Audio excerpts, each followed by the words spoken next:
All right, this video is going to be on how to light the commercial deep fryers. The big thing to remember here is never ever light these unless your oil is filled. When you go to fill these, all you have to do is take your oil, and you're going to see two little witness lines here. And what I like to do is just bring the oil to this bottom one, because once it heats up, it's going to expand, and once you put product and baskets in there, if it gets too high, what will happen is the oil will start coming over this surface here, and that's no good. So anyways, fill your oil up first. Once your oil is there, then you can go ahead and light your fryer. First step with any gas appliance, we got to go ahead and we got to take and turn on our gas valve, and I'll show you the rest. On the fryers, we don't have to worry about turning on the individual gas valves. The reason for that is these are equipped with a thermocouple, and the gas will not go on unless the pilot light has been lit for a minute or so. So you don't have to worry about turning on the gas valves. Usually they're on. All right, we've filled our oil, we've turned on our main gas valve. Now what we're going to do is go inside. You're going to find this wrench here, and I'm going to show you how to use this. Right now our gas valve is in the off position. That's where it should be when we're all done using the appliance. But to start using it, what we have to do is take that wrench that I showed you, and we're going to take that and put it in this square hole on the gas valve, okay? And we're going to turn it counterclockwise a quarter of a turn to the pilot position.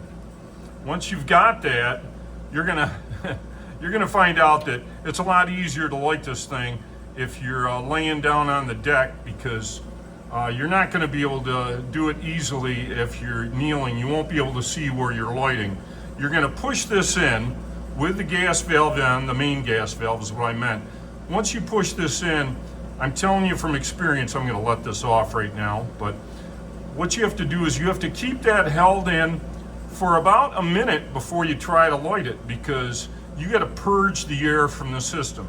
And if you keep holding your lighter up there, you're just going to waste butane. But you know, get a stopwatch or whatever, count it down a minute, and then once you've had that in for a minute, there it is in the on position, then what you're going to do is you're going to look up here.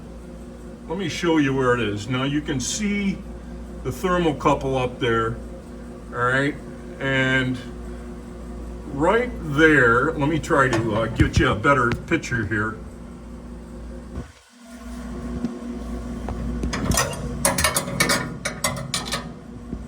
What you're going to do is you're going to take your lighter and you're going to aim it right here, because this is where your gas is coming out here, and it's going to be heating up this thermocouple here. So once you get it lit, you got to keep your lever in, and some fryers are a little more stubborn than others.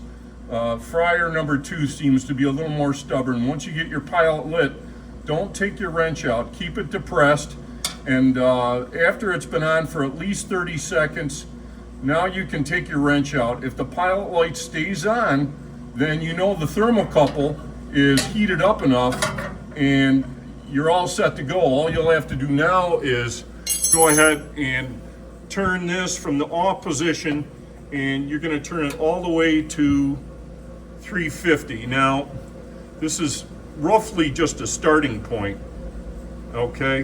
What I found on these are set them at like 335 and then keep checking your oil. You may have to tune it up or tune it down a little bit, but you don't want any much more than 350. 360 is okay, but you start approaching 380, 390, and you're going to burn your oil, okay? So once you get that, and we've got an electronic thermometer you can use, and once you've got that around 350, no matter if you're doing French fries or chicken, you're all set to go. When you're all done cooking, then you're just going to have to take your wrench again, all right? Before you can turn that thermostat up, you have to turn this from the pilot to the on position, okay? And then you can go ahead and turn up your thermostat to 335 and tweak it till it's about 350. When you're all done using the device, all you have to do is put your wrench back in and turn it all the way to the off position.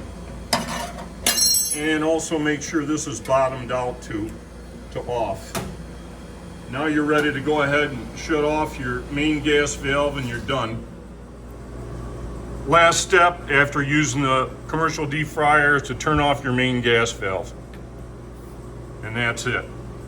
I also like to make sure for safety purposes that when you're letting these cool down, put these metal covers back on, and now you can come in the next morning and do your cleanings. Fryers number 3 and 4 are a little newer. So what you're gonna find is same operation, except you're not gonna need that wrench. What you're gonna do is you're gonna turn it to the pilot position and you're gonna hold it in with your thumb. And then once your pilot's lit for at least 30 seconds to a minute, then you're gonna release the knob and you're gonna turn it to the on position, and then you're good to go for turning this up to about 335 for a starting point.